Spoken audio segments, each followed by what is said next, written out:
8蚊8兩條啊，8蚊8兩條咯。你係咪香港定澳門㗎？澳門嘅。澳門，咁你覺得嚟呢度出行咧，澳門快唔快啊？方唔方便㗎？Hello，大家好，我阿 John，今日咧帶個朋友睇一個中山坦洲住得舒服，而且環境咧又 OK 嘅樓盤，中澳春城。Hello，阿叔，下午好。阿叔我想問你咧，你都係住呢度嘅係咪啊？你住呢個小區係嘛？嗰棟？哦，冇，我哋想問，因為我哋都過呢度睇樓，想問下咧呢個樓盤咧，其實佢呢個樓盤方唔方便嘅？你覺得佢？方便就方便好方便啊！不過就出邊而家嗰啲鋪位還係新，都未有乜嘢滿咁多啲。哦，鋪位比較新，開得冇咁滿係嘛？咁但係呢度去商場遠唔遠啊？優魚城嗰邊哦。優魚城都要行得好幾分，哦，十零廿分鐘。十零廿分鐘行路去。咁你哋，我諗佢可能都要。咁你哋之前點解會選擇買呢度啊？介紹咯。係啊，介紹。你係澳門定香港㗎？澳門，澳門過嚟係咪嗰啲拱北嗰啲巴士好方便嘅？方便有幾方便啊！半個鐘頭咁耐咩？唔係15分鐘？15分鐘你睇點？如果嗰度開出啊，或者15分鐘都唔定。哦，即係你係咪香港定澳門㗎？澳門，咁你覺得嚟呢度出行咧，澳門快唔快啊？方唔方便㗎？唔塞車又快。咁你平時過嚟呢邊咧，主要用咩交通工具啊？即係由呢度過去拱北口岸啊？我叫車。你有冇坐過嗰啲 AB 線啊？我冇啊，通常都係冇叫車。咁打車通常幾錢啊？呢度打翻拱北口岸？塞車廿零蚊啦。廿零蚊。係啊，如果塞車就30幾40蚊。哦，咁都嗰個成本都好低喎。要唔要半個鐘？唔使啊，佢唔塞車10零分鐘翻嚟又快。哦，咁你覺得呢邊咧同澳門最大嘅區別係咩咧？即係住喺呢度啊？空曠好多咯，即係多啲地方走到，翻嚟舒服啲。係咪啊？好，唔該你嚇，我哋再睇下先。多謝晒。呢個樓盤咧，確實就好多港澳人喺度住。我哋啱先都採訪啲業主啦。咁啊，中山嘅話咧，呢2年咧確實係好多港澳人選擇，就無非2點。第一個咧就交通嗱，咁啊呢度嘅話咧有我哋拱北嗰個 AB 線嘅車，直到拱北口岸同埋橫琴咁啦，半個鐘頭一班。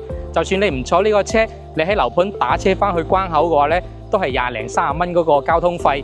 另外一個咧就係翻香港嘅直通車啦，咁咧佢咧就130蚊一個人嘅，雙程嘅話咧就係220蚊。咁啊如果你唔坐呢個車嘅話咧，自己揸車嘅話咧，都係15分鐘就去到港珠澳關口啦，真係好方便㗎。咁第二個咧就係性價比突出啦。相對於香港、澳門，好多人咧努力工作奮鬥30年嘅都未必買得起，唔通你日捱夜壞，真係為咗嗰個公屋咩？但呢度咧就唔同啦，你首期咧20個左右，月供4000零蚊咧就有配套咁成熟，小區又大，園林又靚嘅屋苑。呢度咧真係值得你嚟睇一睇。嗱，漏規矩睇樓之前咧，我哋先睇下周邊配套先。呢度咧就中澳春城樓下呢個茶餐廳啦，春城茶餐廳。咁佢呢啲消費咧都係比較平民化嘅，都係啲10零蚊啊、20蚊呢啲餐。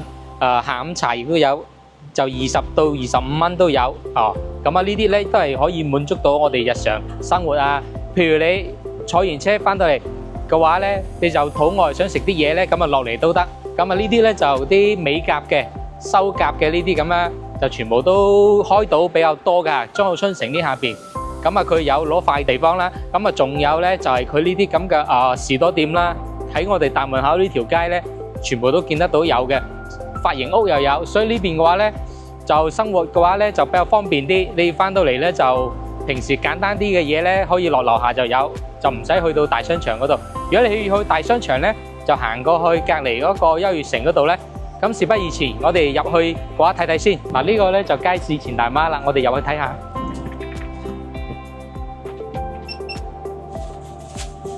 8蚊8兩條喎，8蚊8兩條咯。啲肉菜翅上，所有都可以滿足到你嘅。前大媽呢度，前大媽咧一般咧就晚上咧5點後咧，咁佢咧就有優惠嘅，去到9點鐘前咧。嗰啲優惠特別多嘅，如果你住喺樓上，你可以睇住時間落嚟買。平時我哋咧都係咁樣嘅。而家就嚟到我哋兆區園林呢邊啦。咁呢個咧就係我哋嘅兒童遊樂園啦。我哋呢邊咧係10萬平嘅新加坡園林設計。咁咧會有呢個游泳池啦、籃球場啦，同埋呢個彩虹跑道。你平時食完晚飯落嚟散下步，成個人都輕鬆晒。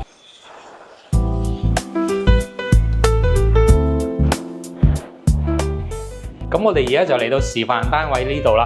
呢個戶型咧就我哋南北對流雙露台設計，而且咧光線咧就非常之光張，同埋通風咧都係非常之好嘅嚇。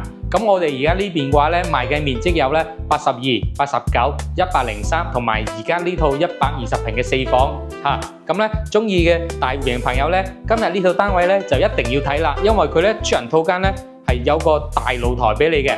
我哋而家呢邊咧就係南向望到花園。買樓咧就一定要買呢啲咁樣望南向嘅花園，咁啊視野啊各方面咧採光咧都係比較好嘅。咁我哋而家睇到廚房呢個位置嚇，本嚟我哋正常交樓咧呢邊咧係有門嘅，而家發展商咧就做示範單位咧就剝咗佢做個開放式，咁樣睇咧就空間同埋個使用率咧都會大咗啲嘅。嗱呢入邊咧就係我哋嘅休息區，咁我哋呢邊咧係4間房設計，而家示範單位咧就將其中2間係打通咗。首先睇第一間先。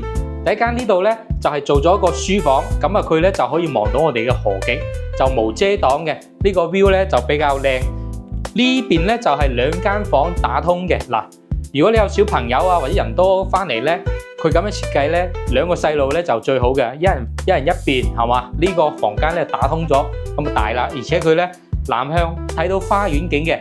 咁啊我哋呢邊咧就各方面園林舒適啦，而且又安靜啦，呢個設計都好好。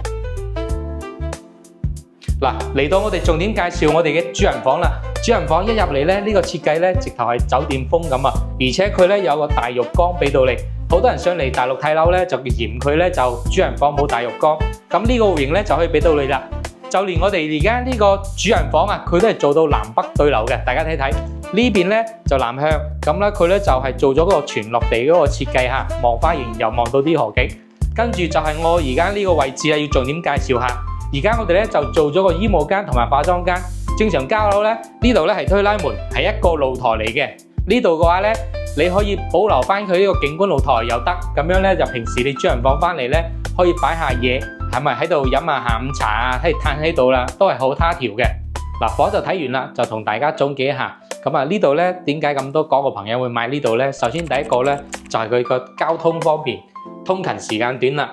咁啊，第二個咧就係佢嗰個性價比突出啦。好似我而家呢套單位咁樣咧，總價160零個，咁啊首期20個到咧，月供4000零蚊咧就可以攞低啦。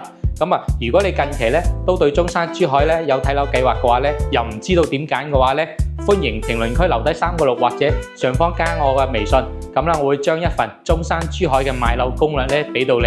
我哋下期再見啦，拜拜。